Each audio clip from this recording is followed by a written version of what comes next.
এই দুটো ডিস্ট্রিক্টকে নিয়ে আমাদের আলোচনার মধ্য দিয়ে উঠে আসে সেই সময় জলপাইগুড়ির বিশিষ্ট শিক্ষক এবং অর্থনীতি একজন তৈলক্যনাথ মুখোপাধ্যায়। ওনার মানে কি বলবো পৃষ্ঠপোষকতায় আমরা আজকে এই সংগঠনটায় সবাই পথ চলার একটা মাধ্যম পেয়ে গেছি। তো ওনার সঙ্গে আলোচনা করে আমরা তৎকালীন যে আমাদের রাজ্য সভাপতি ছিলেন, তখন তিনি রাজ্য সভাপতি হননি, আমাদের বন্ধু সুজয় কুমার বর্মন মহাশয়, উনি জলপাইগুড়িতে ওনার বাড়ি। তো আমাদের সঙ্গে আলোচনা করে প্রথম আমরা আলোচনায় বসি, বসে এই সংগঠনটা আমরা তৈরি করে তার কি বলবো সেই সময়টা আমরা নেতা হিসেবে কিন্তু কাউকে বলতে পারিনি।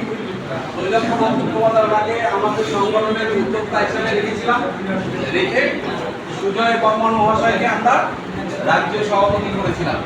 শুধুমাত্র দুটো ডিস্ট্রিক্টকে নিয়ে, সঙ্গে জলপাইগুড়ি বলতে কি মানে দার্জিলিং কোচবিহার মানে কি বলবো শিলিগুড়ি এর সঙ্গে অ্যাড হয়ে গিয়েছে। তখন দার্জিলিংয়ের কোনো খবর ছিল না, জলপাইগুড়ি শিলিগুড়ি আর আমাদের কোচবিহার দিয়ে এবং আমাদের West Bengal private user welfare অ্যাসোসিয়েশনের নাম দিয়ে আমরা এই সংগঠনটার পথ চলা শুরু করি।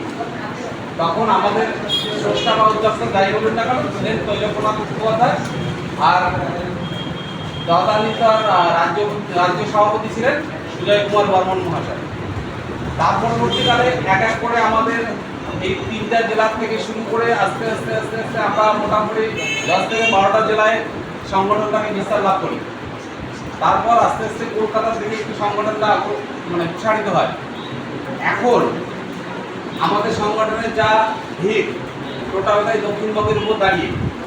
দক্ষিণবঙ্গে কিন্তু প্রচণ্ড হারে মানে কি বলতো সংগঠনের আমাদের মেম্বার বেড়ে গিয়েছে এবং আন্দোলনটা মানে চরম পর্যায়ে পৌঁছে গেছে। আমরা তো আমাদের এখানে সংগঠনের মেম্বার আমাদের খুঁজতে হয়, কিন্তু দক্ষিণবঙ্গে আমাদের আর সংগঠনের মেম্বার খুঁজতে হয় না। একটু আগে বিভিন্ন স্যারেরা বিভিন্ন বক্তব্য রাখলেন, আপনারা বললেন আমাদের অনেক গৃহশিক্ষক বন্ধু রয়েছেন, তারা এমন স্বার্থপর যে ওই মুখ দেখাতে লজ্জা পান। এই সংগঠনে যাবো যদি আমার পাশের স্কুল টিচার বা আমার যে বন্ধু স্কুল টিচারের সঙ্গে আমি টাই আপ করে টিউশন করি, ও যদি দেখে ফেলে তাহলে আমার আর টিউশনগুলো থাকবে না, আমার স্কুলগুলো অন্য জায়গায় চলে যাবে। এই যে একটা লজ্জা, এই যে একটা দুর্বলতা, এই কারণে কিন্তু আমাদের সংগঠনের মেম্বারের অভাব। আজকে আমরা যত গৃহশিক্ষক রয়েছি প্রত্যেকটা প্রান্তীয় এলাকা থেকে শুরু করে সব জায়গায় যত গৃহশিক্ষক আমরা রয়েছি, আমরাই কিন্তু সত্যি কথা বলতে ছাত্র তৈরি করার কারিগর আমরাই। প্রকৃতপক্ষে আমরা ছাত্র তৈরি করি, কিন্তু নাম ডাকা হয় স্কুল টিচারদের। কেন বলুন তো? আমি ছোট্ট একটা এক্সাম্পল দিই।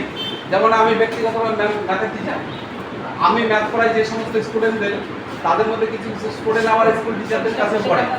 কীভাবে? স্কুল টিচারদের কাছে পড়তে ব্যস্ত, আমার কাছে শিক্ষা করছে, আমার কাছে পড়ে গিয়ে তারা শিখছে। আর ওখানে কেন যাচ্ছে বলেন তো? বাধ্য হয়ে যায়। ওই যে প্রজেক্টের মার্কসটা, ওই মার্কসটা দিতে হবে। ওনারা স্কুলে এসে এমন হুইপ জারি করেন যে আমার কাছে না পড়লে কিন্তু প্রজেক্টের মার্কসটা দেওয়া হবে না। এই যে স্টুডেন্টের উপর দেওয়া হয়েছে, একটা প্রেশার দেওয়া হয়েছে, সেই প্রেশারের চাপে কিন্তু স্টুডেন্টরা সেখানে যায়, সেখানে কিন্তু কেউ পড়তে যায় না, শিখতে যায় না। সেখানে তারা কেন যায়? ওই 10 নম্বর বা 20 নম্বরটা পেতে হবে আমাকে।